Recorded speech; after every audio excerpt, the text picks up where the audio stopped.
jadi baru, diangkat olehnya. tak Ada di dunia ku temukan pada Yesus. damai dan sukacita, betapa bahagianya, Ku hidup dengannya. tak pernah ku gelisah. Takut atau susah, pujilah namanya, Allah Bapa di sorga selama-lamanya.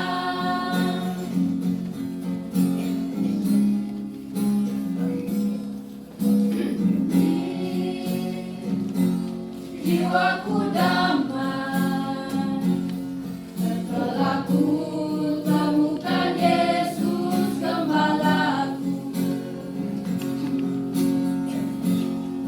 Jalan kebenaran yang aku peroleh, jawaban hidup yang sesungguhnya. Sejak pertobatanku, Kembali padanya, hidupku jadi baru, diangkat olehnya. Yang tak ada di dunia ku temukan pada Yesus. damai dan sukacita, betapa bahagianya, Ku hidup dengannya. tak pernah ku gelisah. Takut atau susah, terpujilah namanya, Allah Bapa di sorga selama-lamanya. Pujilah namanya, Allah Bapa di sorga selama-lamanya.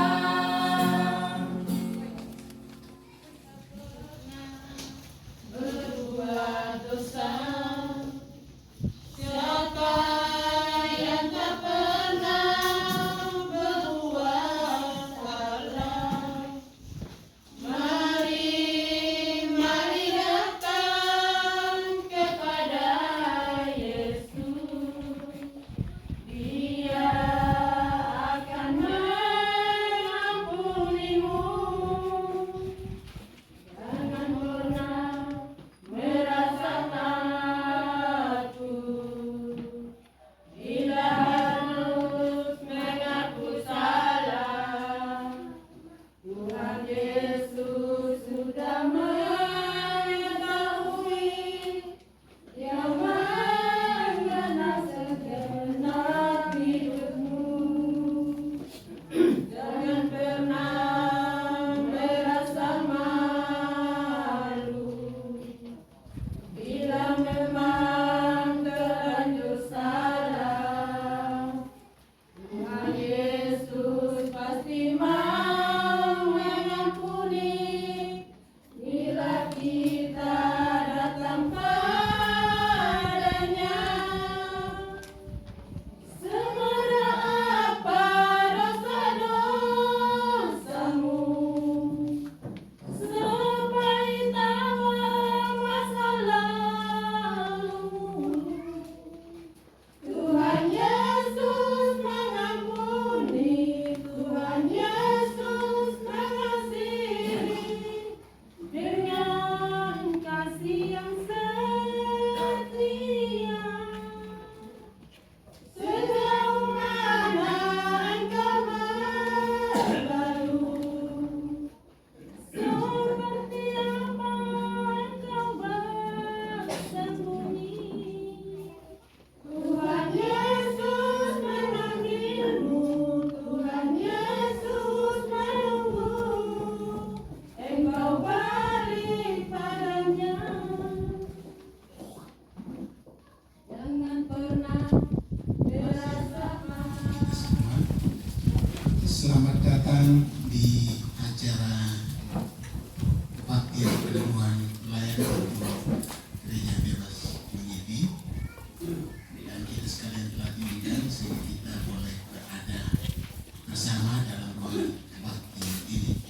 Untuk itu kita akan berbakti bersama, dan syabatan pertama adalah saat teduh untuk kita masing-masing. Yesus Kristus Tuhan itu. Amin. Puji Tuhan dengan segenap hati, dalam sidang orang setia, bersama orang yang benar.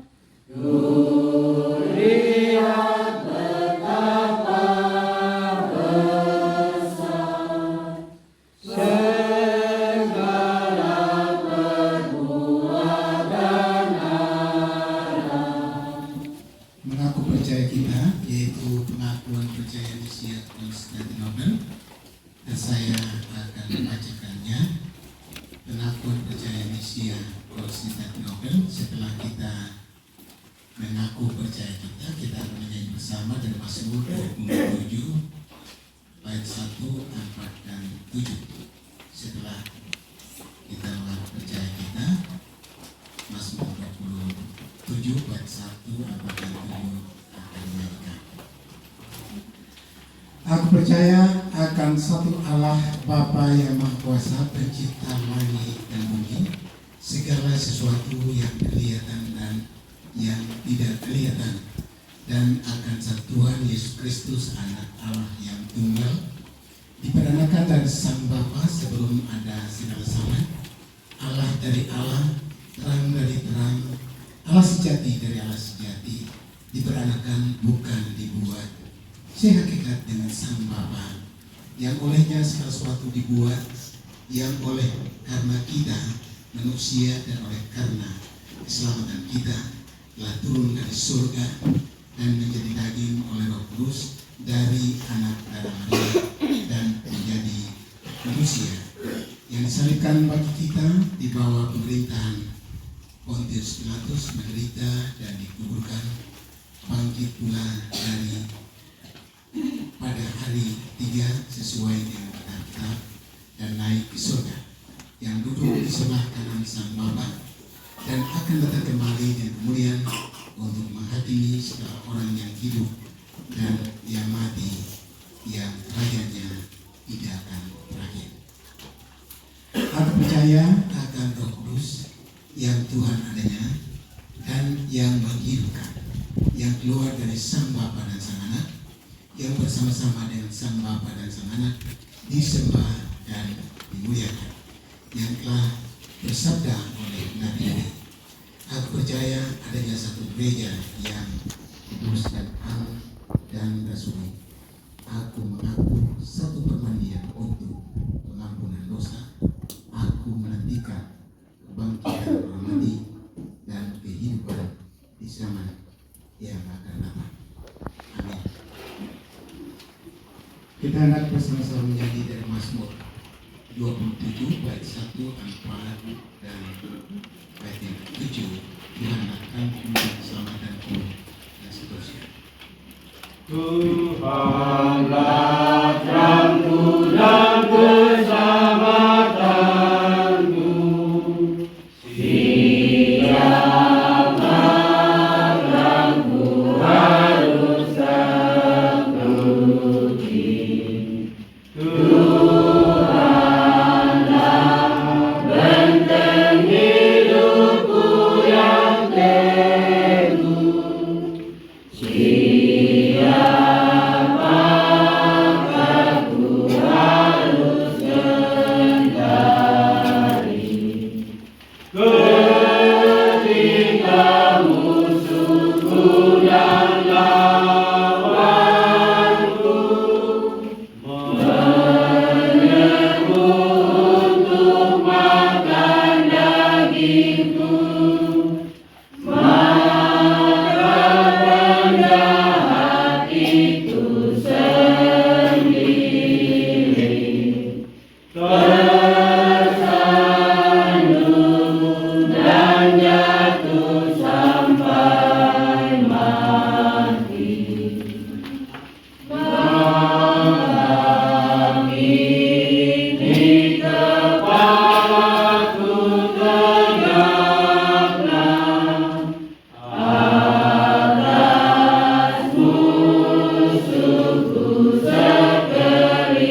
Saudara-saudara yang dikasihi dalam Tuhan Yesus Kristus, kita hendak membaca firman Tuhan yang terambil dari surat Iman Rasul Petrus yang pertama, pasal 5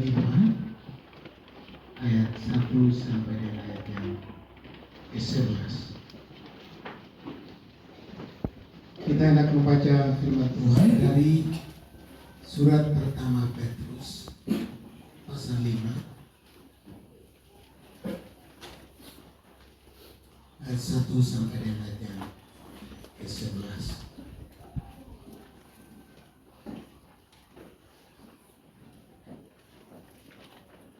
Aku menasihatkan para penatua di antara kamu. Aku sebagai teman penatua dan saksi penderitaan Kristus yang juga akan mendapat bagian dalam kemuliaan yang akan dinyatakan kelak. Gembalakanlah kawanan domba Allah yang ada padamu, jangan dengan paksa, tetapi dengan sukarela sesuai dengan kehendak Allah, dan jangan karena mau mencari keuntungan, tetapi dengan pengabdian diri. Janganlah kamu berbuat seolah-olah kamu mau memerintah atas mereka yang dipercayakan kepadamu, tetapi hendaklah kamu menjadi teladan bagi kawanan domba itu. Maka kamu apabila Gembala Agung datang, kamu akan menerima mahkota kemuliaan yang tidak dapat lain. Demikian jugalah kamu, hai orang-orang muda, tunduklah kepada orang-orang yang tua. Dan kamu semua, rendahkanlah dirimu seorang terhadap yang lain. Sebab Allah menentang orang yang congkak, tetapi mengasihani orang yang rendah hati. Karena itu rendahkanlah dirimu di bawah tangan Tuhan yang kuat, supaya kamu ditinggikannya pada waktunya. Serahkanlah segala kekhawatiranmu kepadanya, sebab Ia yang memelihara kamu. Sadarlah dan berjaga-jagalah. Lawanmu si iblis berjalan keliling sama seperti singa yang mengaum-ngaum dan mencari orang yang dapat ditelannya. Lawanlah dia dengan iman atau dengan percaya yang teguh. Sebab kamu tahu bahwa semua saudaramu di seluruh dunia menanggung penderitaan yang sama. Dan Allah sumber segala kasih karunia yang telah memanggil kamu dalam Kristus kepada kemuliaan-Nya yang kekal akan melengkapi, meneguhkan, menguatkan, dan mengokohkan kamu sesudah kamu menderita seketika lamanya. Ialah yang punya kuasa sampai selama-lamanya. Amin.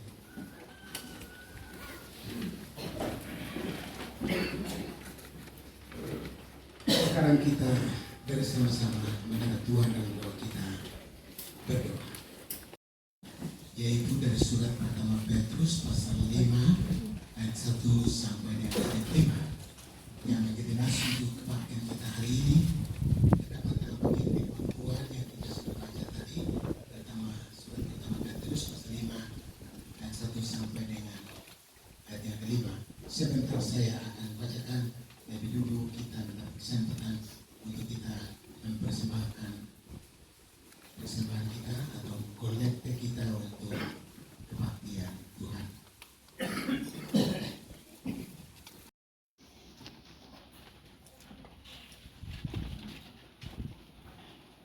Kita hendak bersama-sama yang puji Tuhan dari Mazmur 101 ayat 1 sampai dengan ayat yang ke-7. Tuhan hendak menyanyi beria-ria mengenai hukum dan kasih setia dan seterusnya.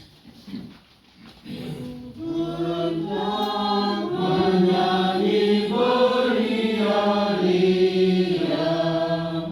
mengenai hukum dan kasih setia. Aku hendak bermazmur bagimu, ya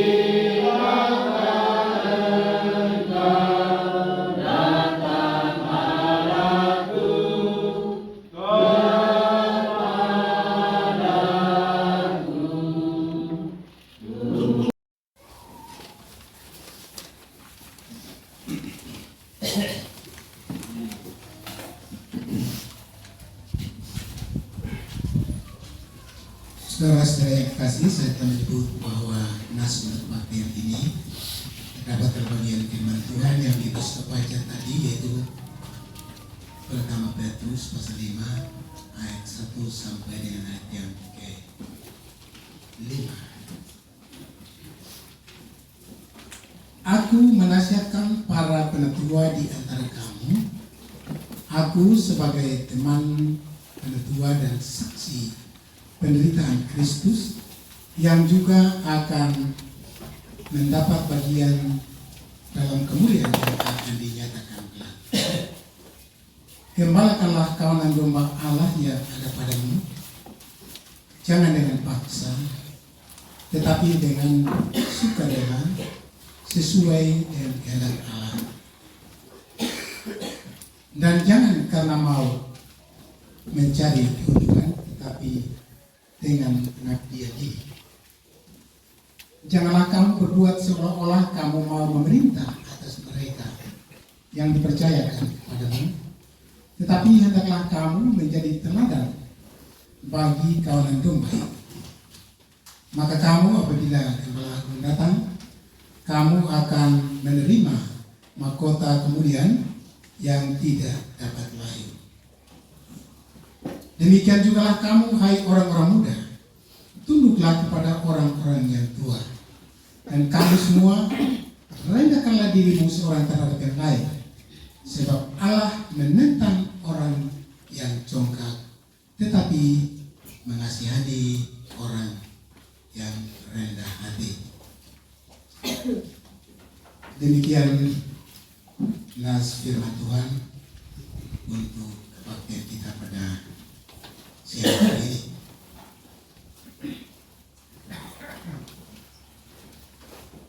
Saudara-saudara yang kasih dalam Tuhan kita Yesus Kristus,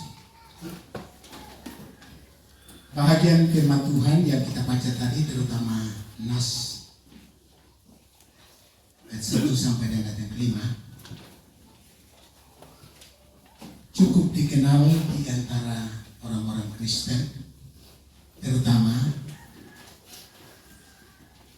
di antara kita sebagai orang-orang berjabatan khusus. Karena bagian firman Tuhan ini adalah nasihat secara khusus kepada gembala-gembala, yaitu orang-orang berjabatan khusus bagaimana mereka melakukan tugas dan kewajibannya dalam menggembalakan anak-anak domba Tuhan, yaitu sidang Tuhan yang telah ditebus oleh Tuhan kita Yesus Kristus dengan darahnya yang amat mahal yang telah ditumpahkannya di atas kayu salib itu. Tetapi kita juga melihat dalam nas kita bahwa tidak semata-mata penekanan firman ini atau nasihat ini hanya kepada pejabat khusus, penetua, pelayan, tapi juga kepada semua anak-anak domba Tuhan atau anggota-anggota sidang Tuhan. Dan ada penekanan hal terakhir tadi kepada kaum muda, orang-orang muda. Jadi yang kita lihat di dalam nas kita, poin utama yang hendak dinasihatkan dan yang ditekankan terhadap kita adalah nasihat tentang kewajiban penetua atau pejabat khusus dan nasihat anggota sidang atau orang percaya pada umumnya, dan terutama untuk orang muda. Dua poin itu yang kita akan dengarkan penjelasan yang akan kami sampaikan. Kiranya Tuhanlah yang mengaruniakan rohnya yang kudus kepada kita sekalian dalam hati kita masing-masing, untuk kita dituntun, dipimpin akan mendengar, akan merenungkan, akan mengerti maksud dan tujuan dari ayat firman Tuhan yang kita dengarkan saat ini. Saudara-saudara yang dikasihi, terutama kepada saudara kami Matius Katawi Kulenima yang sekarang hendak diteguhkan dalam jabatan sebagai pelayan sabda Allah untuk sidang Tuhan gereja bebas Mangini.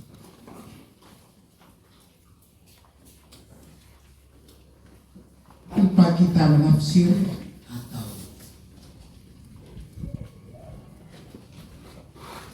memikir-mikir tentang maksud dan tujuan dari nas ini, apa yang hendak dinyatakan sudah nyata dan sudah terlihat, bahwa yang pertama-tama dinasihatkan atau disampaikan nasihat kepada pejabat-pejabat khusus, kepada tua-tua, kepada pelayan firman Tuhan. Apa nasihat daripada firman Tuhan ini? Supaya mengingat akan tugas dan tanggung jawab daripada pejabat-pejabat khusus.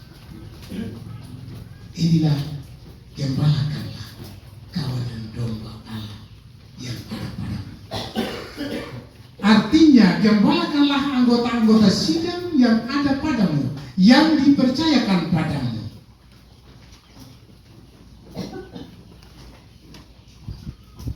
Saya tidak usah terangkan banyak tentang gembala.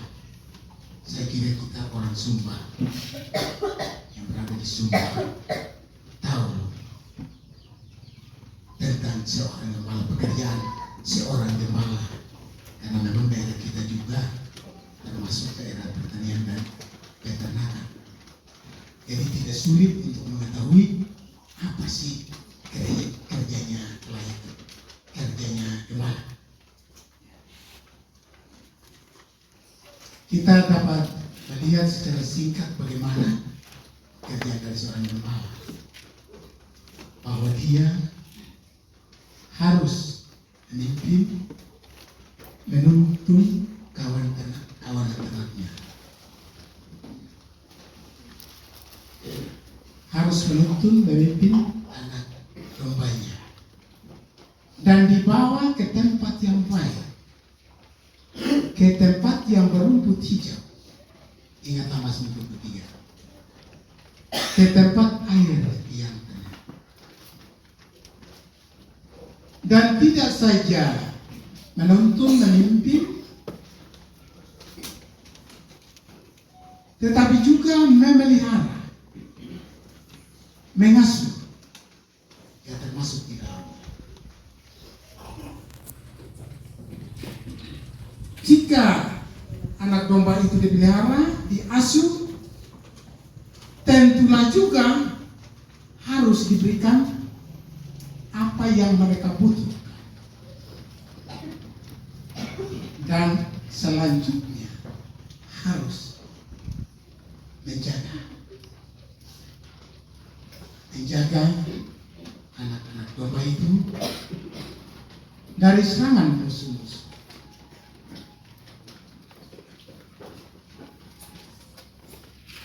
Menjaga agar anak-anak domba itu tidak berjalan salah dan menyimpang dan jatuh ke jurang.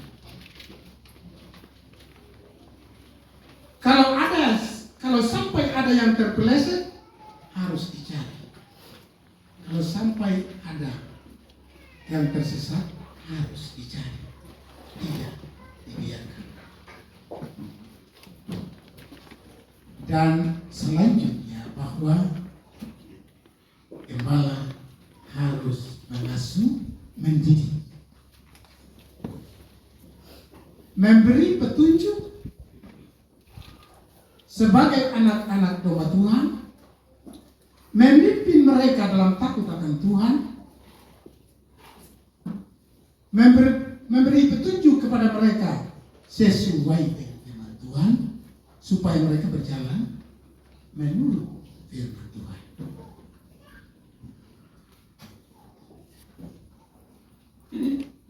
Itulah sebagian besar tugas daripada gembala yang ditetapkan oleh Tuhan bagi anak-anak dombanya, bagi anggota-anggota sidangnya, bagi orang-orang miliknya.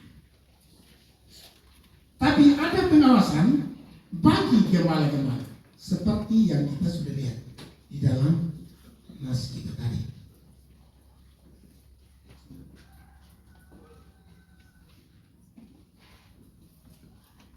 Dan dikatakan di sini, kamu harus mengembalakan mereka, melakukan tugas penggembalaan tidak dengan terpaksa.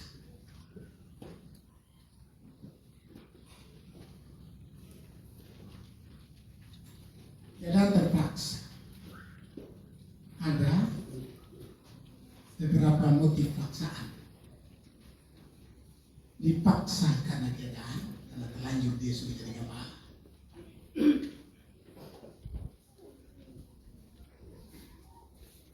Terpaksa karena dia mau mencari kehormatan.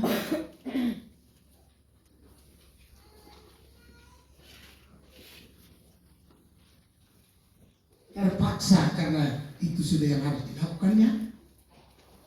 Tapi apa kata firman Tuhan di sini? Harus dengan sukarela. Dan kalau boleh ditambah dengan sukarela dan sedia. Engkau harus bersedia dengan sukarela melaksanakan tugasmu sebagai gembala dalam menggembalakan anak-anak domba Tuhan.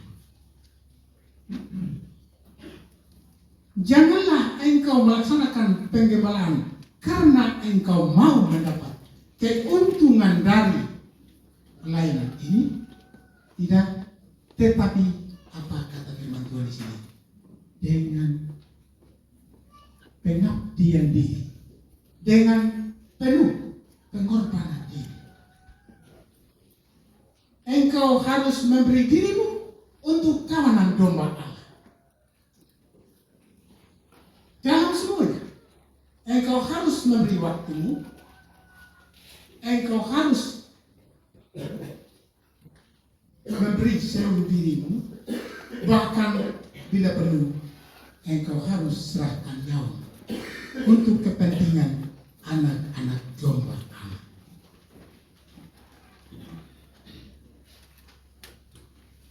Dan selanjutnya, bahwa engkau sebagai gembala engkau harus berbuat segala sesuatu sebagai teladan bagi anak-anak domba Tuhan. Engkau harus menjadi teladan. Lain dari tanah itakiku. Nyumu udi mapa itakiku. Mapa itang anda. Hanggang la ana bibi ini. Hanggang la umur ini. Engkau harus menjadi teladan bagi kawan domba.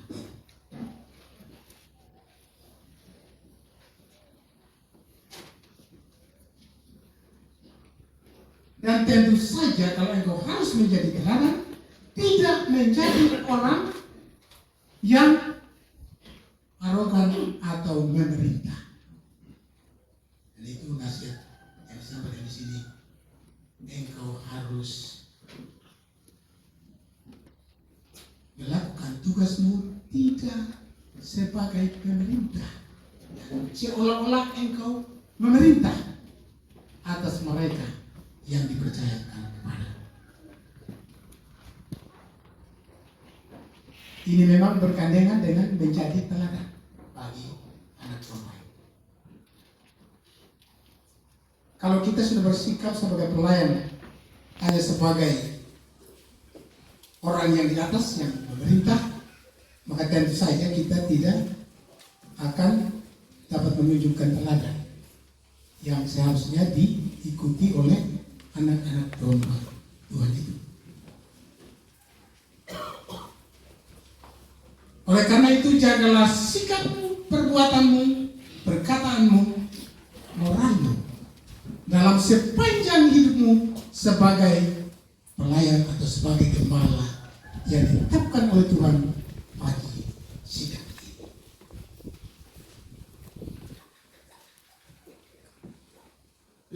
Engkau tidak boleh menjadi orang yang mencari keuntungan. Ya, ini dikatakan, jangan mencari keuntungan yang keji.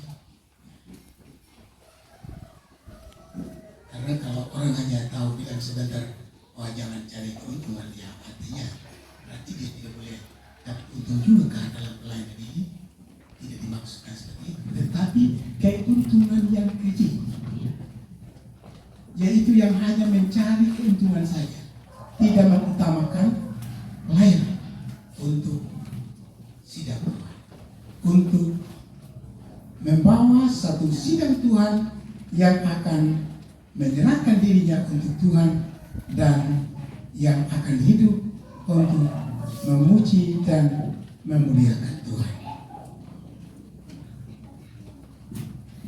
Inilah yang kita harus insafi sebagai pejabat-pejabat khusus, pelayan-pelayan firman Tuhan, tua-tua, yakin-yakin, semua orang yang berjabatan, bahwa kita harus menggembalakan anggota-anggota sidang Tuhan dengan sukarela dan dengan penuh kasih. Jangan mencari keuntungan di antara sidang Tuhan yang dipercayakan padamu. Jangan menjadi seolah-olah pemerintah atas mereka yang dipercayakan padamu, tapi dengan penuh pengabdian diri dan dengan penuh kerendahan hati. Dan selanjutnya kita mendapat satu nasihat untuk kewajiban, tugas dan kewajiban dari orang-orang percaya atau anggota-anggota sidang Tuhan. Dan yang paling dititikkan di sini adalah kaum muda, orang-orang muda. Hormatilah orang-orang yang tua. Tetapi nasihat ini juga adalah untuk semua orang yang percaya akan Tuhan, karena semua orang percaya, orang-orang Kristen adalah orang-orang yang diurapi di dalam Kristus untuk menjadi pejabat-pejabat umum, menjadi nabi, imam, dan raja, yang juga harus melakukan tugasnya seperti pejabat-pejabat khusus. pejabat khusus adalah pemimpin yang harus memberi teladan, yang harus mengaktifkan pejabat-pejabat umum, yaitu anggota-anggota sidang. Tapi anggota-anggota sidang itu sendiri juga harus melakukan tugas dan kewajibannya sebagai pejabat-pejabat umum.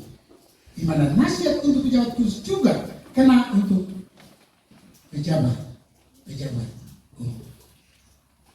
Dimanapun engkau berada, Tuhan menetapkan orang-orang di bawahmu yang engkau juga harus gembalakan.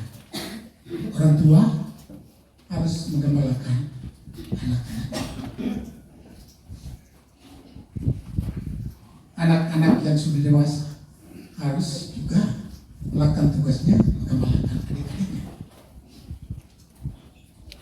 Dan kita semua diarahkan untuk kita digembalakan dan dibawa ke hadapan Gembala Agung, yaitu Yesus Kristus. Bagaimana kita harus datang ke hadapan Gembala Agung itu? Hanya dengan mendengar suaranya, yaitu suara firman, suara sabda. Mendengar, menaati, dan menuruti firman Tuhan. Dan kalau kita sekalian sebagai pejabat-pejabat khusus dan pejabat-pejabat umum adalah orang-orang yang mendengar, menaati, dan menuruti firman Tuhan, maka akan terciptalah satu sidang Tuhan, satu gereja yang hidup dengan damai, yang hidup dengan aman, yang hidup dalam damai sejahtera Kristus.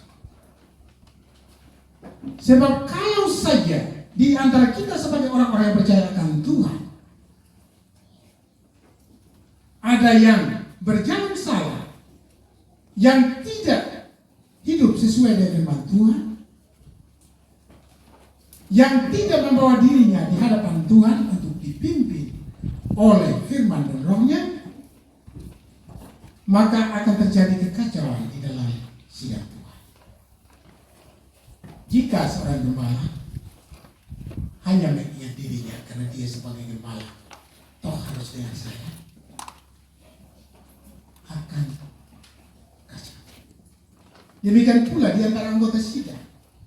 Kalau anggota-anggota sidang atau anak-anak domba Tuhan itu yang berkata, ya tidak, engkau harus dengan saya, maka juga akan terjadi percekcokan dan kekacauan dalam sidang itu. Tetapi bagaimana supaya kita hidup sebagai sidang Tuhan yang hidup dalam damai sejahtera? Itulah kalau kita sekalian hidup saling merendahkan diri seorang akan yang lain, seperti dikatakan dalam akhir nas kita tadi, dalam ayat yang kelima. Setelah nasihat untuk semua, baik pejabat khusus, pejabat umum, orang muda, dan kamu semua, rendahkanlah diri seorang terhadap yang lain. Kenapa? Sebab Allah menentang orang yang congkak, tetapi menasihati orang yang rendah. Kita harus tahu bahwa kecongkakan atau kesombongan itulah kejatuhan kita dalam dosa. Saudara harus ingat, permulaan kejatuhan kita dalam dosa ditambah dosa oleh nenek moyang kita adalah karena kecongkakan, yakni mau sama dengan Allah. Karena itu dia melanggar, atau kita melanggar firman Tuhan atau perintah Tuhan. Ingatlah bahwa kesombongan atau kecongkakan itulah kejatuhan kita. Oleh karena itu, janganlah kita sombong. Dengan apa? yang ada pada kita, dengan jabatan kita, dan berkat yang kita terima, dengan keadaan diri kita yang mungkin mempunyai kelebihan dari orang lain. Janganlah sombong, tapi rendahkanlah diri di hadapan Allah. Itulah sikap hidup tiap-tiap orang yang percaya, yang dinantikan dari kita sekalian, dan terutama sikap hidup dari seorang pelayan yang diteguhkan dan yang ditetapkan bagi anak-anak domba Tuhan di dalam satu sidang, bahwa ada pelayanan dengan penuh kerendahan hati dan dengan penuh kasih, sehingga di dalam pelayanan, di dalam seluruh pelayanan di dalam gereja Tuhan akan tercipta pelayanan yang baik, yang penuh damai dan sejahtera, yang pada akhirnya dengan penuh pengharapan akan menantikan damai sejahtera yang penuh yang akan dikaruniakan oleh Tuhan kita Yesus Kristus di akhir zaman.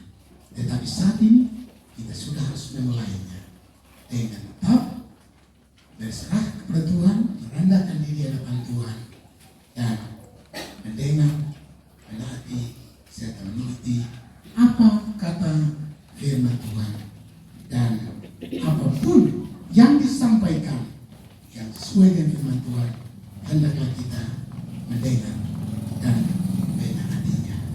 Kiranya firman Tuhan ini dapat menjadi bekal bagi kita, terutama bagi saudara kami yang hendak diteguhkan di dalam jabatannya sebagai pelayan untuk gereja Tuhan di tempat ini.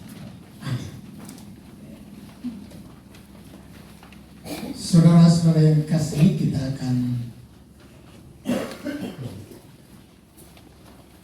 beranjak pada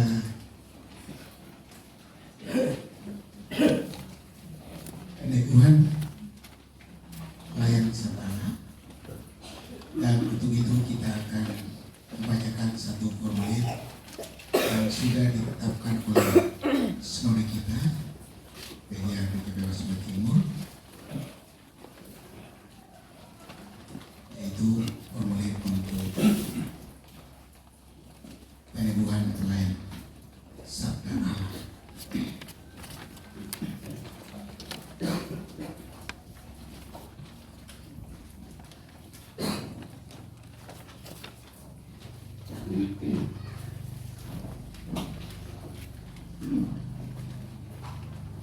Saudara-saudara yang dikasihi dalam Tuhan kita Yesus Kristus, sudah dimalukan kepada saudara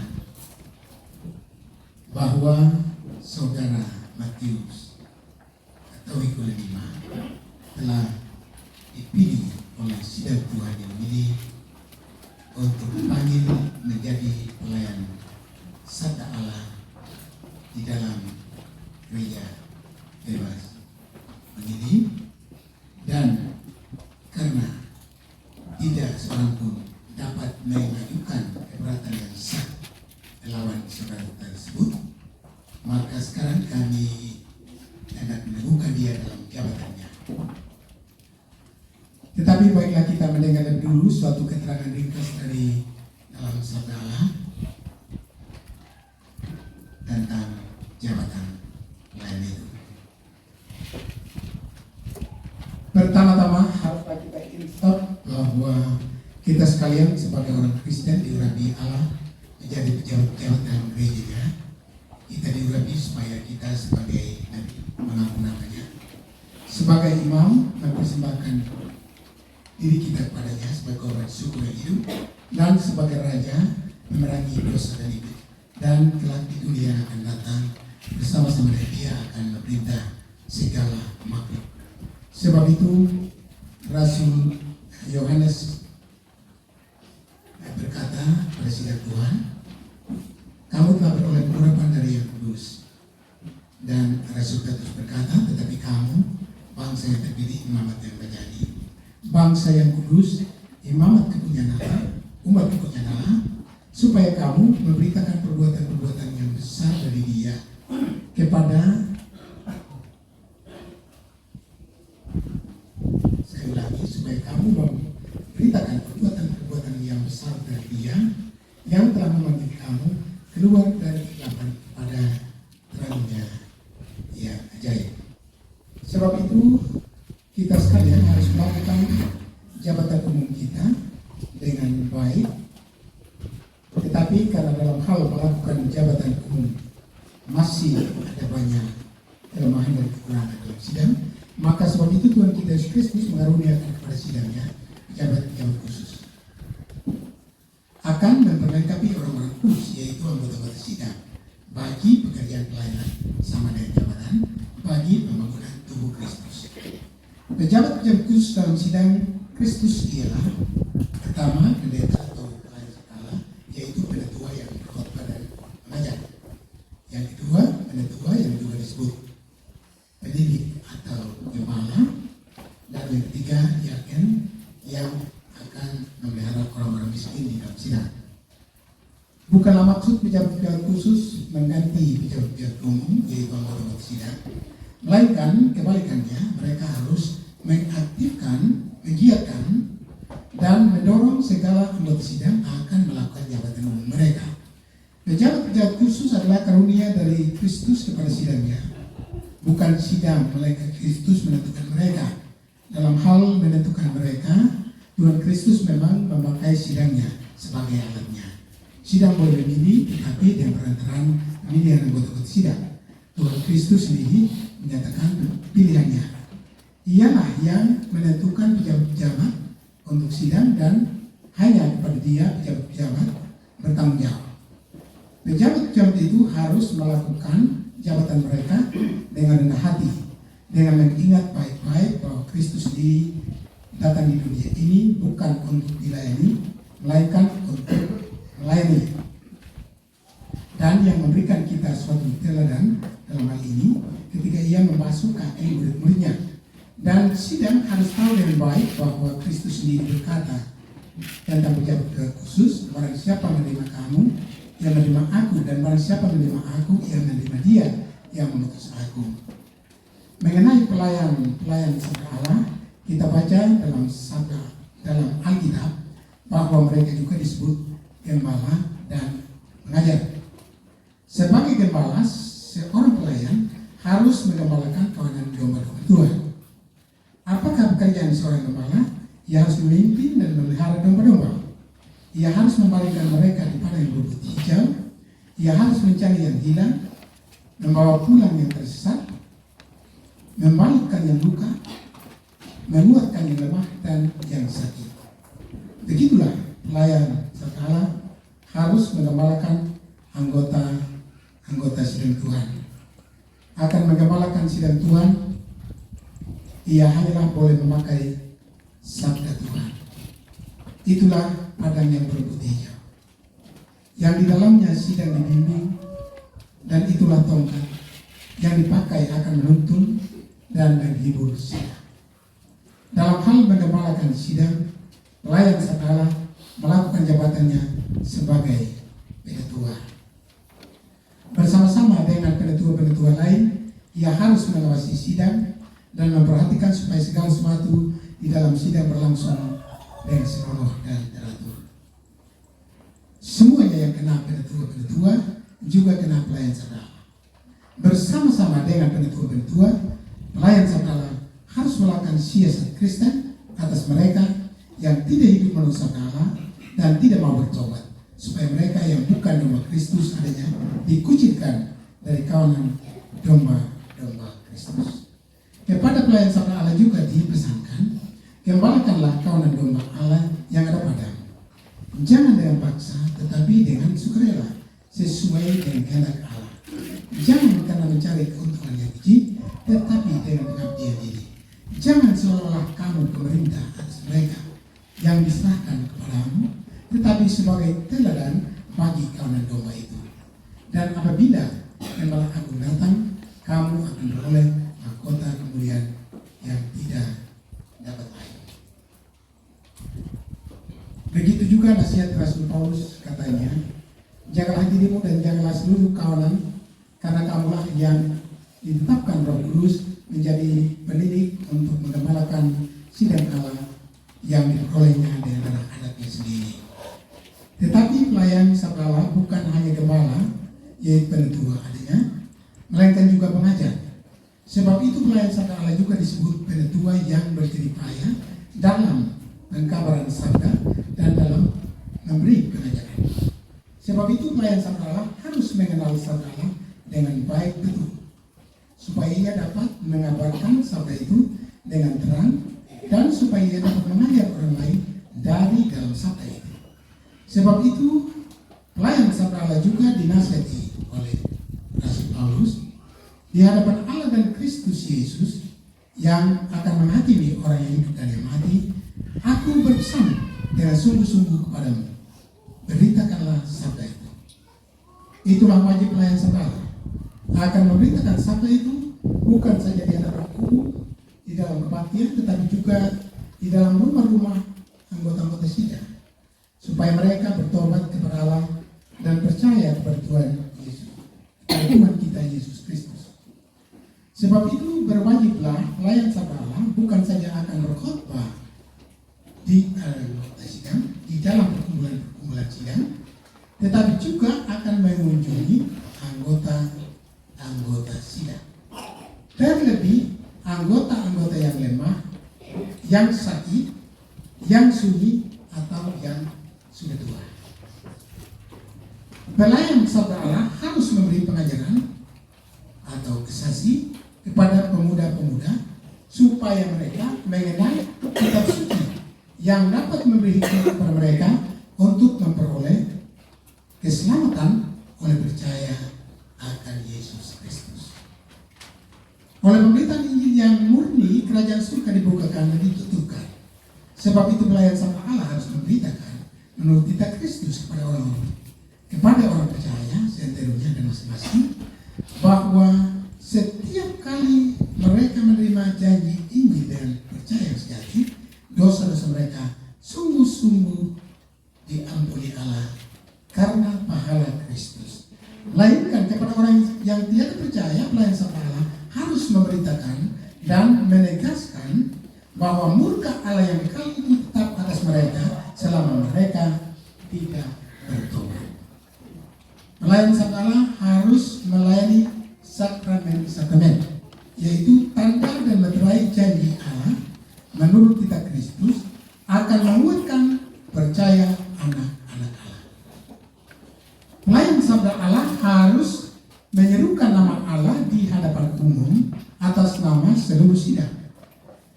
Inilah penting sekali sebab Rasul Petrus yang sendiri menjadi pelayan sabda Allah berkata, kami akan bertekun dalam berdoa dan dalam pelayanan sabda itu. Sebab itu Rasul Paulus mengajak Timotius demikian, pertama-tama aku menasihatkan, naikkanlah permohonan-permohonan doa-doa, permintaan-permintaan dan ucapan syukur untuk semua orang, untuk raja-raja dan untuk semua bangsa, agar kita dapat hidup tenang dan tentram dalam segala kesalehan dan kepatutan. Demikianlah hendaklah kamu memandang pelayan sabda Allah sebagai domba-domba Kristus dan sebagai hamba-hamba Kristus dan penyelenggara rahasia-rahasia Allah. Inilah saja yang dituntut dari penyelenggara bahwa mereka dapat dipercaya. Sebab seorang pendidik harus tak bercacat sebagai penyelenggara rumah Allah.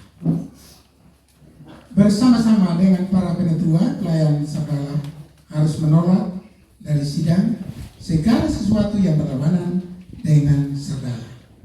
Dari semuanya ini kita sudah mengerti betapa besar dan indah jabatan ini. Apa yang dikatakan Rasul Paulus tentang jabatannya juga kena pelayan-pelayan sabda Allah, yaitu Allah telah mempercayakan pelayanan pendamaian itu kepada kami. Jadi kami ini adalah utusan-utusan Kristus, seolah-olah Allah menasihati kamu dengan perantaran kami. Atas nama Kristus kami minta padamu, biarkanlah kamu didamaikan dengan Allah. Tetapi dari dirinya sendiri pelayan sabda Allah sekali-kali tiada kuasa. Ia hanyalah berkuasa bila mana ia berpegang pada sabda Allah dan berkata menurut sabda itu. Jikalau ia tidak berkata menurut sabda Allah, maka ia tiada kuasa dan tak boleh dituruti.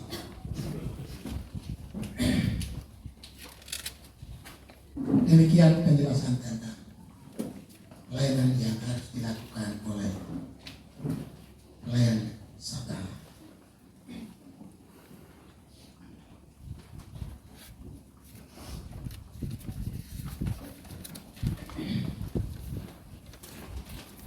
Sedangkan engkau, hai saudara Matius Ketawi Kuladima, telah bersedia akan menerima jabatan sebagai pelayan sabda Allah di dalam sidang ini, maka sekarang aku minta kepadamu akan berdiri di hadapan Allah dan sidangnya.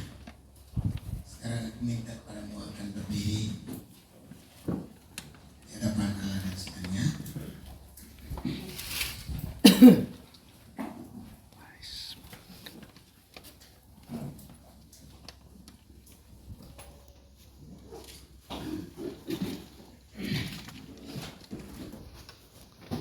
Dan hendaklah engkau menyahut di hadapan Allah dan sidangnya atas pertanyaan-pertanyaan yang berikut ini.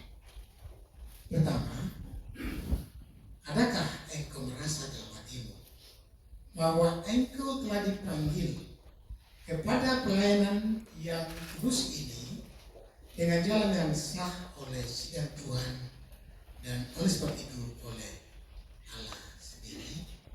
Kedua, adakah engkau percaya bahwa Alkitab, yaitu segala kitab Perjanjian Lama dan Perjanjian Baru, itulah saja sabda Allah adanya, yang di dalamnya terdapat pengajaran sempurna akan hal selamat itu? Dan apakah engkau membuat segala ajaran yang berlawanan dengan dia? Dan ketiga, adakah engkau berjanji akan melakukan jabatanmu dengan setia seturut dengan keterangan yang tadi diberi dari dalam sabda Allah tentang jabatanmu? Keempat, adakah engkau berjanji akan menaklukkan dirimu kepada nasihat dan siasat gerejanya jika seandainya engkau berlaku salah? Saudara Matius Ketawi Kuladima, apa engkau menyahut? Ya, dengan sebelah.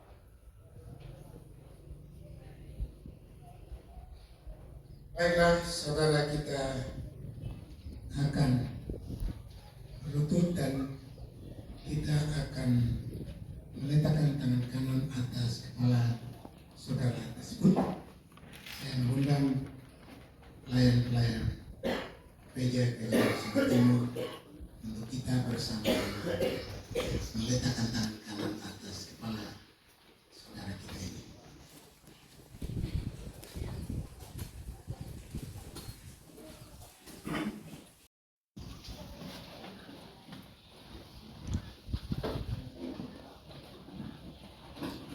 Allah Bapa kita di surga yang memanggil engkau kepada pelayanan yang suci ini, kiranya menerangi engkau oleh rohnya, menguatkan engkau oleh tangannya, dan memerintahi engkau demikian di dalam pelayananmu, sehingga engkau boleh bekerja dengan setia dan berhasil di dalam pelayananmu, supaya namanya dipermuliakan dan kerajaan anaknya Yesus Kristus diluaskan. Amin.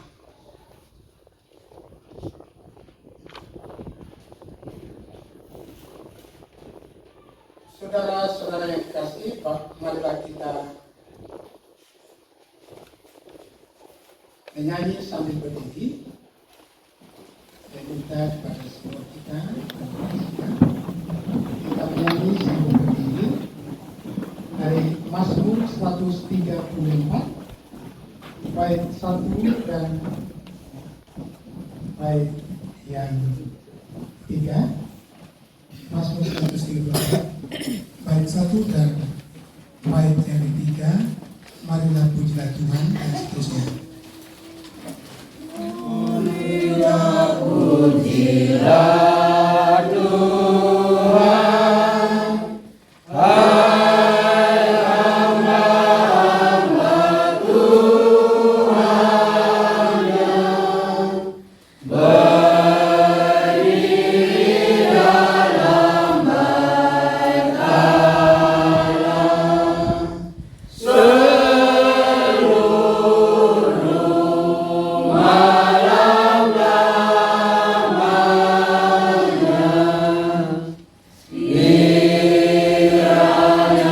Tuhan berkati dari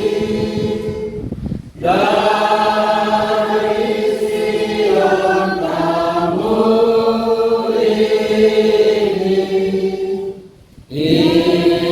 Ia ada yang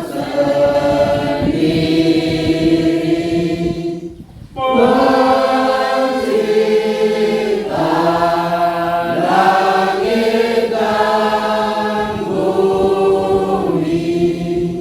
Sidang yang dikasih, terimalah dan junjunglah saudara ini sebagai hamba Kristus. Ingatlah bahwa Allah sendiri mau memakai saudara ini, akan menguatkan, menegur, menasihati, dan menghiburkan kamu.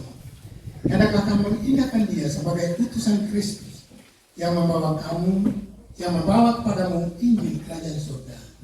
Hormatilah dia karena jabatannya.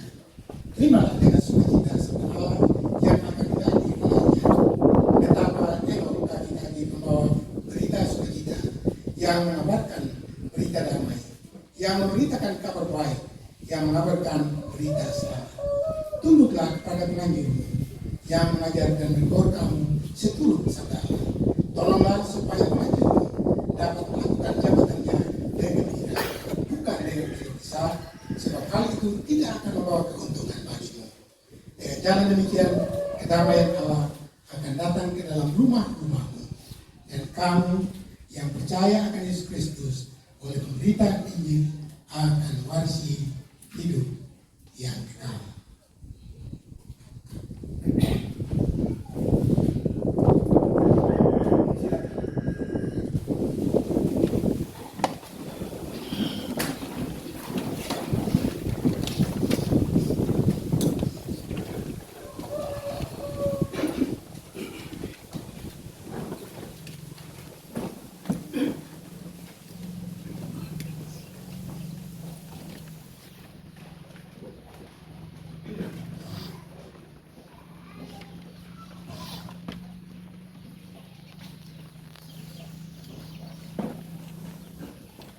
Sekarang marilah kita menghadap Tuhan dan doa kita berdoa. Tibalah waktunya untuk kita mendengarkan khotbah masuk jabatan dari saudara yang sudah ditentukan tadi.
Saudara-saudaraku yang dikasih di dalam Tuhan kita Yesus Kristus, kita akan melanjutkan liturgi yang sudah ada di tangan saudara.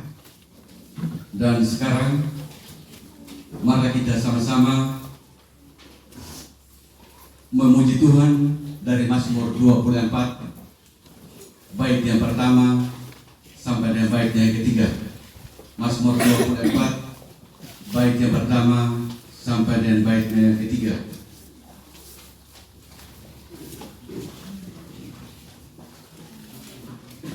Seluruh bumi dan dunia dengan segala isinya. Dan sisa berikut.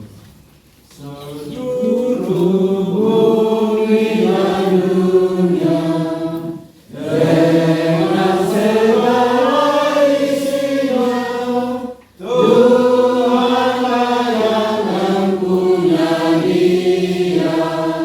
Dia yang mendasarkannya atas lautan seluruhnya, dikokohkan oleh tangannya. Siapa boleh mendaki gunung Tuhan yang berdiri? Dialah tempatnya yang kudus, orang yang tangannya bersih, orang yang hatinya murni, yang hanya suka jalan lurus. Dialah yang memperoleh karunia berkat Yahweh, Allah yang membenarkan Dia. Inilah Yakub yang benar, yang dari wajahmu ada, engkau mengasihani dia.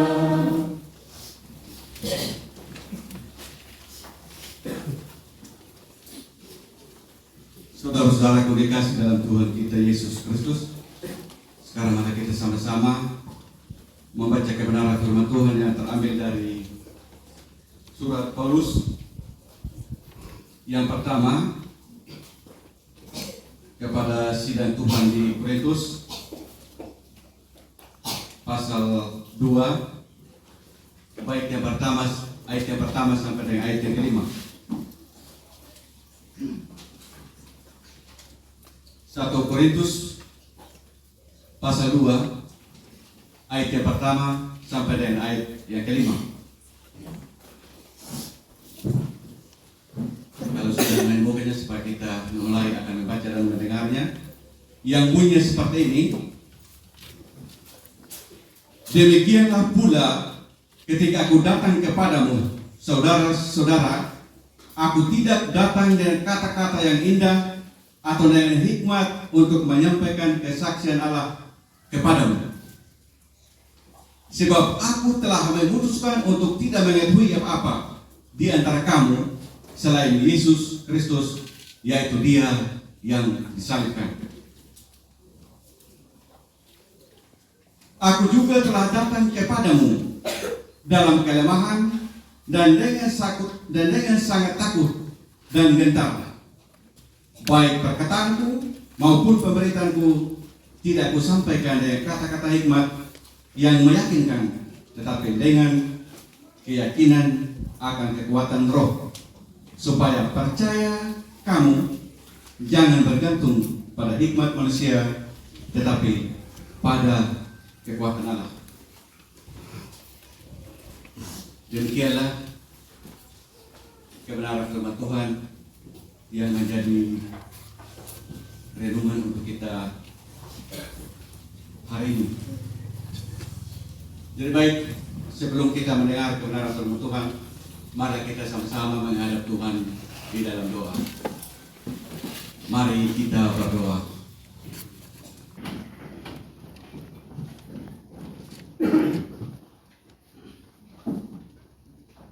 Baik, saudara terkasih, mari kita akan sama-sama mendengar kebenaran firman Tuhan yang merupakan renungan untuk kita hari ini. Itu terdapat dalam 1 Korintus pasal 2 ayat yang kedua.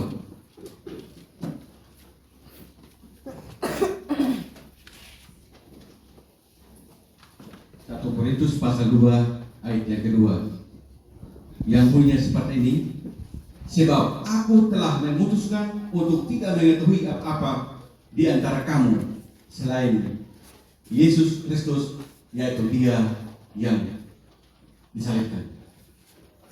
Demikianlah bunyi kebenaran firman Tuhan yang merupakan renungan untuk kita hari ini. Saudara-saudara yang dikasihi dalam Tuhan kita Yesus Kristus, di dalam kebaktian ini saya diteguhkan sebagai pelayan Sabda Allah dalam sidang ini.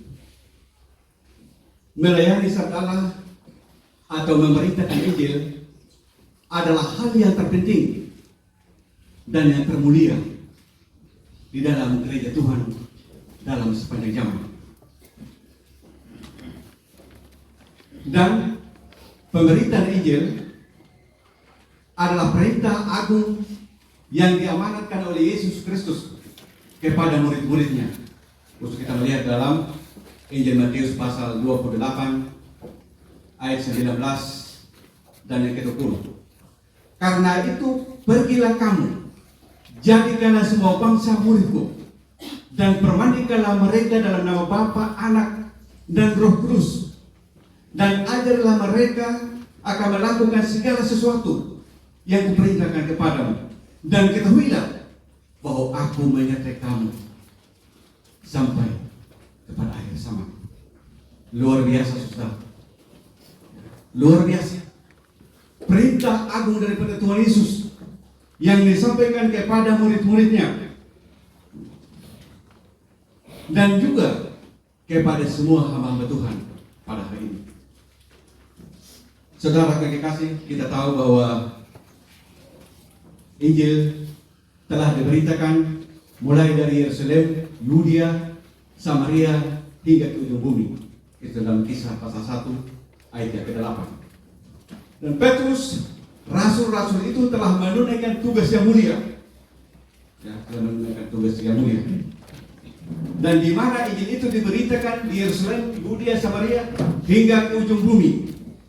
Nah, dalam kitab Kisah para Rasul kita melihat bahwa di sana hal pemberitaan Injil cukup panjang lebar dijelaskan. Di mana-mana gereja Tuhan bertumbuh, seperti di Efesus, Kolose, Tesalonika, Filipi, Korintus, dan seterusnya. Tetapi saudara, bagaimanakah Injil itu diberitakan oleh rasul-rasul itu? Ini adalah hal yang sangat penting di dalam gereja Tuhan. Hal yang sangat penting di dalam gereja Tuhan. Nah, dari ini semuanya kita dapat belajar dari Rasul Paulus. Bagaimana kita melihat khusus dalam bacaan kita tadi dalam kebaktian ini. Dalam ayat yang pertama kita membaca, dan ketika aku datang kepadamu saudara, aku tidak datang dengan kata-kata gemilang atau dengan hikmat dunia, akan menyampaikan kesaksian Allah kepadamu. Nah, dari ini kita melihat bahwa Paulus mengingatkan sidang Tuhan yang ada di Korintus pada waktu ia mulai bekerja di antara mereka. Nah, di dalam Kisah para Rasul pasal 18 ayat yang pertama dijelaskan bahwa Paulus dari Athena pergi di kota Korintus. Nah, perlu sedikit kita ketahui bahwa kota Korintus adalah kota yang besar kota yang termasyhur, kota pelebuhan yang terkenal, dan juga kota yang menjadi pusat kemuliaan. Dan di Korintus juga dibangun sekolah-sekolah filsafat. Korintus adalah sebuah kota yang sudah maju. Dan secara umum di Korintus khusus dalam bidang ilmu, pengetahuan, dan bidang perdagangan. Nah, sumber daya manusia dan ekonomi tidak lagi menjadi persoalan di kota Korintus. Sebab kota Korintus sudah dihuni para sarjana-sarjana dan yang berpendidikan tinggi. Saudara kekasih, bagaimanakah Injil itu diberitakan di antara orang-orang yang berpendidikan tinggi di kota Korintus? Sebab orang Korintus yang berkebahasa Yunani menghendaki hikmat, yaitu pemberitaan dengan kata-kata yang tinggi atau dengan kata-kata yang gemilang. Sementara orang Yahudi di kota itu menghendaki tanda. Nah, sekarang marilah kita sama-sama melihat dalam nats kita yang sekaligus menjadi tema dalam kebaktian ini seperti yang tertulis di depan. Di sana mengatakan, keputusan Paulus akan tidak tahu apa-apa selain Yesus Kristus, yaitu Dia yang disalibkan.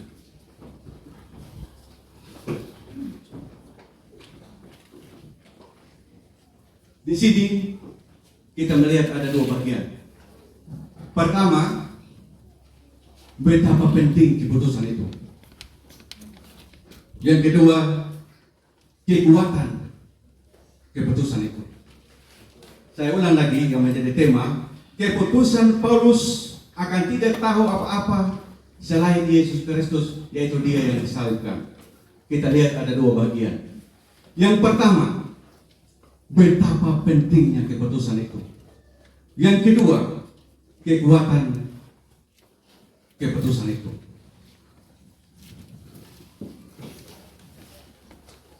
Saudaraku yang dikasihi,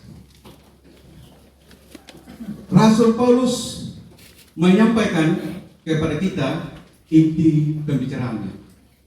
Ya, dalam ayat yang kedua, yaitu bahwa ia telah memutuskan untuk tidak tahu apa-apa selain Yesus Kristus, yaitu Dia yang disalibkan.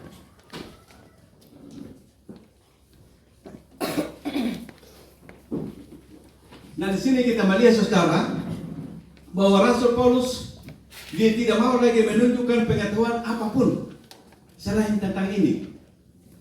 Dan ia juga tidak mau memberitakan apa-apa selain tentang Yesus Kristus, yaitu Dia yang disalibkan. Karena Paulus juga menyadari bahwa tugas orang pelayan Injil adalah mengibarkan panji salib dan mengundang orang banyak akan berhimpun di bawah panji salib itu. Nah, siapa saja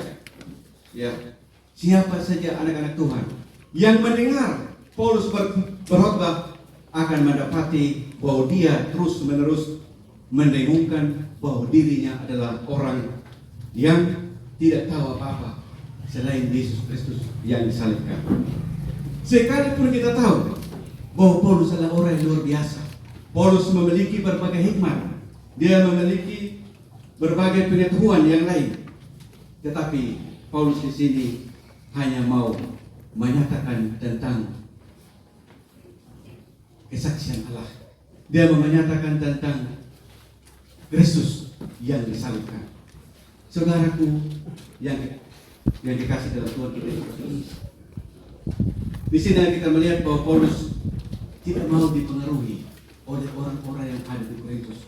Paulus tidak mau dipengaruhi orang-orang yang pintar, di mana pikiran mereka yang begitu banyak, pikiran mereka yang penuh dengan kata-kata yang berbunga-bunga dan yang suka memamerkan kehebatan bernalar dan pengetahuan serta keterampilan yang luar biasa.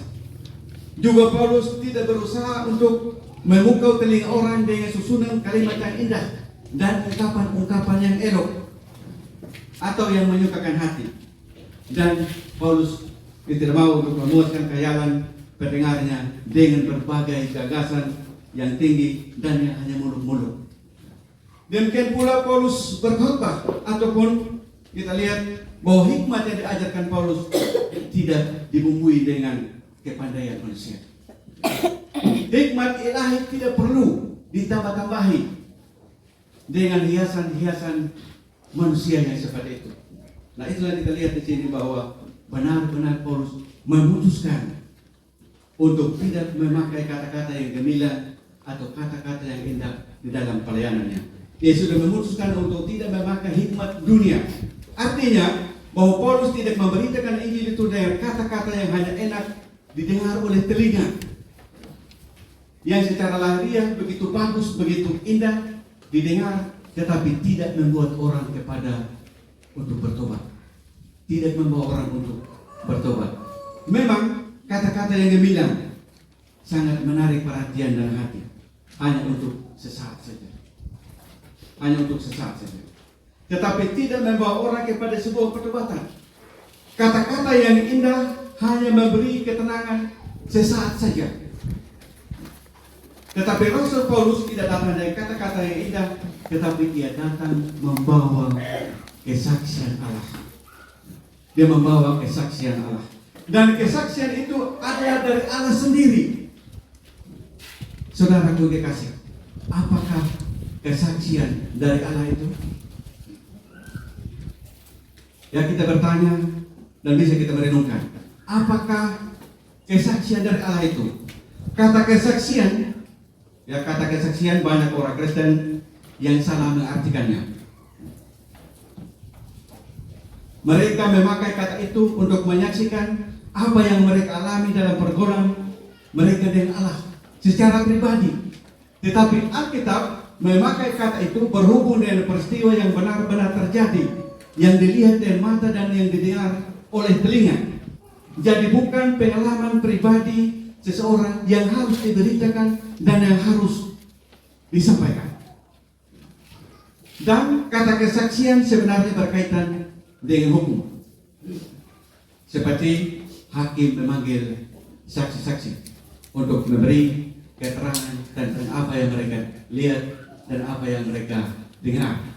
Dan kita lihat dalam Kisah pasal 1 ayat yang ke-8, di sana Tuhan Yesus menentukan murid-muridnya untuk menjadi saksi-saksinya. Karena murid-murid Tuhan Yesus itulah yang melihat secara langsung tentang diri Tuhan Yesus, yang melihat secara langsung tentang pekerjaannya, tentang kasihnya, dan seterusnya. Dan kesaksian inilah yang berasal dari Allah, yang disimpulkan oleh Rasul Paulus di dalam perkataan, yaitu Yesus Kristus, yaitu Dia yang disalibkan. Dan Paulus mau bersaksi, ya, Paulus mau bersaksi untuk tidak mengetahui apa-apa selain Yesus Kristus, yaitu Dia yang disalibkan. Sebab dalam nama Yesus Kristus seluruh pekerjaan rahmat Allah dapat diberitakan. Di mana bahwa Yesus berarti pelepas atau juru selamat, dan Kristus berarti yang diurapi.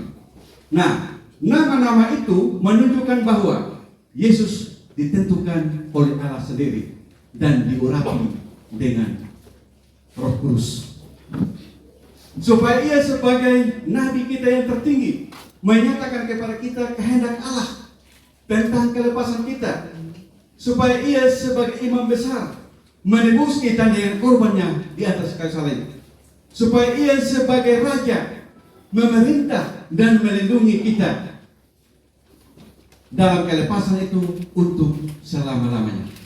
Inilah, saudara-saudaraku, kesaksian yang disampaikan oleh Rasul Paulus. Kesaksian ini adalah salah satu kesaksian yang lain sekali. Ya. Kesaksian yang disampaikan oleh Paulus adalah kesaksian yang lain sekali dari pidato-pidato orang yang disampaikan dengan kata-kata gemilang atau hikmat dunia. Paulus tidak mencari hormat untuk dirinya sendiri. Ia memberitakan Injil apa adanya. Ia memberitakan Injil dalam kesederhanaannya. Tetapi di zaman sekarang, saudara, bahwa begitu banyak hamba-hamba Tuhan yang melakukan pemberitaan Injil lebih kepada mencari popularitas, lebih kepada mencari kehormatan untuk diri sendiri. Tetapi yang seharusnya sebagai hamba Tuhan kita harus sadar bahwa ketika kita memberitakan Injil atau ketika kita berbicara tentang Injil, sebenarnya kita sedang berbicara tentang Allah yang hidup. Ini tidak main-main. Siapapun hamba-hamba Tuhan hari ini, kalau memberitakan Injil, kalau membicarakan tentang Injil, sebenarnya dia berbicara tentang Injil, sedang berbicara tentang Injil, tentang Allah yang hidup. Di dalamnya tidak ada permainan. Ini sungguh berarti. Dan juga jangan lupa bahwa pemberitaan Injil menuntut penyerahan diri secara totalitas dari kita semua. Sehingga dengan demikian saudara, kita dapat berkata-kata dan kita dapat menyampaikan kesaksian Allah dalam hidup dan pelayanan kita. Yang kedua,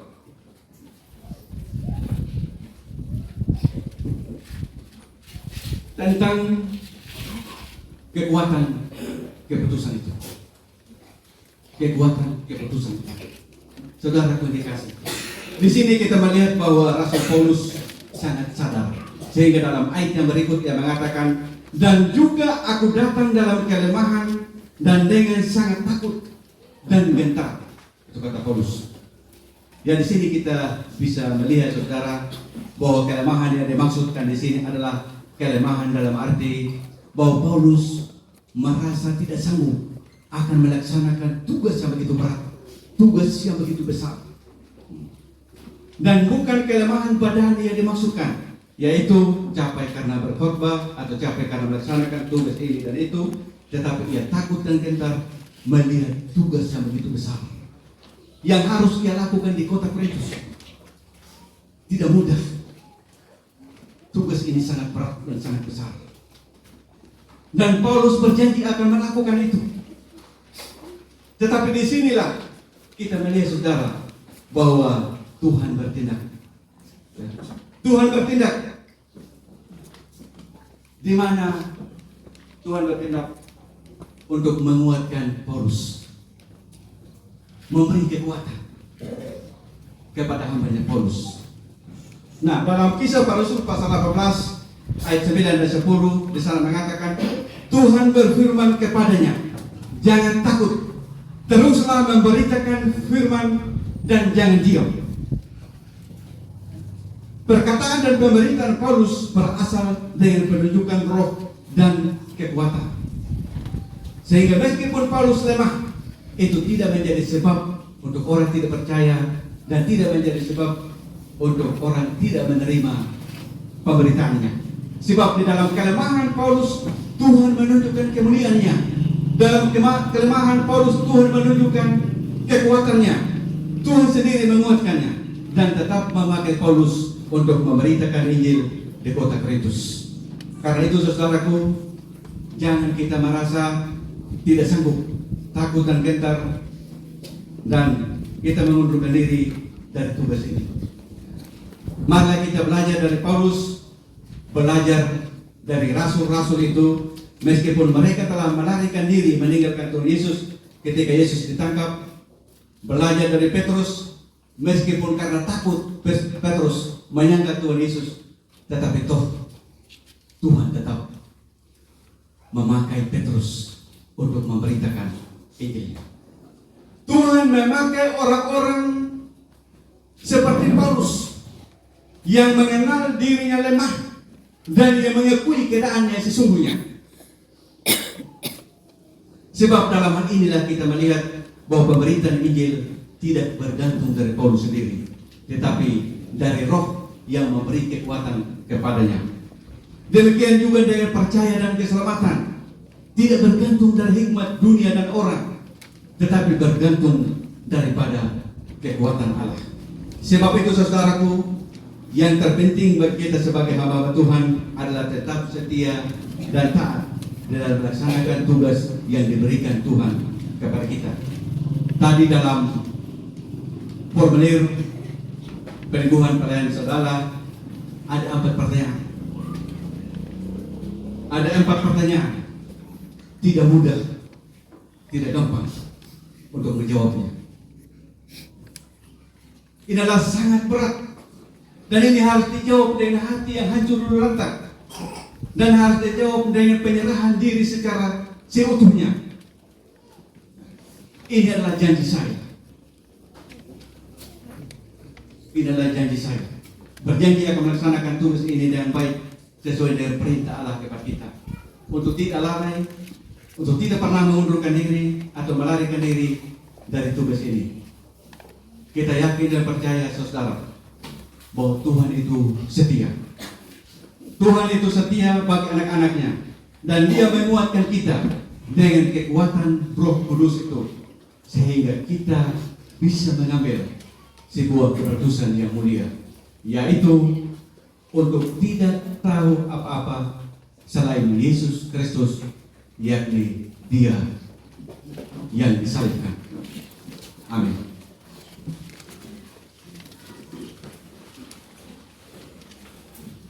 Sekarang marilah kita sama-sama menghadap Tuhan dalam doa. Sekarang marilah kita kembali memuji Tuhan lagi dari nyanyian rohani 40, bait yang pertama sampai dengan yang ketiga. Nyanyian rohani 40, bait yang pertama dan yang ketiga.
Angkatlah hatimu kepada Allah, terimalah berkat Tuhan, dan pergilah dengan damai sejahtera.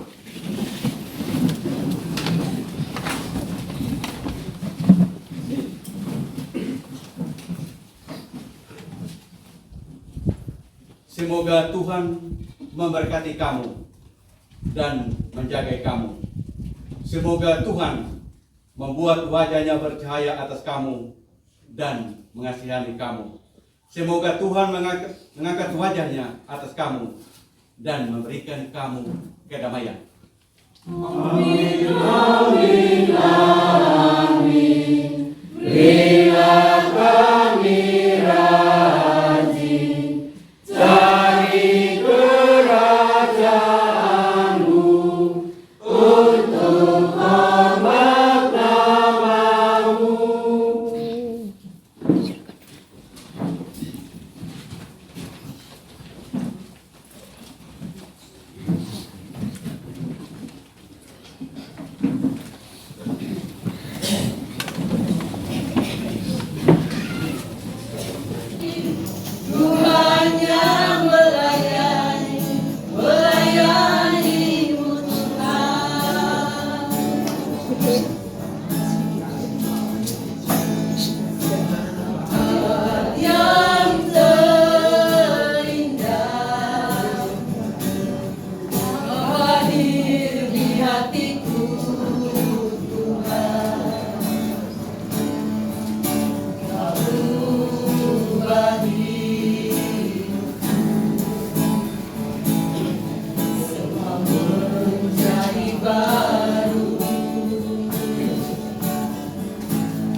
Sisa hidupku kini ku hanya melayani-Mu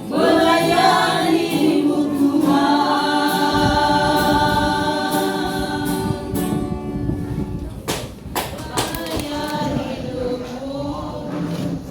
Kembangkanlah layar hidupmu dan lihat Dia yang datang atas nama penebus dunia. Ayunkanlah langkah kakimu, ayunkanlah langkah kakimu, seturut firman yang hidup di tengah-tengah manusia. Di semak sana ada domba-domba yang sesat. Di semak sana ada jiwa-jiwa yang sesat. Pergilah beritakan, Yesus datang untuk Dia juga. Seturut firman yang hidup selamanya, jiwa-jiwa yang rindu datang padanya. Ayunkanlah langkah kakimu, ayunkanlah langkah kakimu, seturut firman yang hidup di tengah-tengah manusia. Di semak sana ada domba-domba yang sesat. Di semak sana ada jiwa-jiwa yang sesat. Pergilah beritakan, Yesus datang untuk Dia juga. Seturut firman yang hidup selamanya, jiwa-jiwa yang rindu datang padanya. Pergilah dan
memancarkan cahaya yang cemerlang.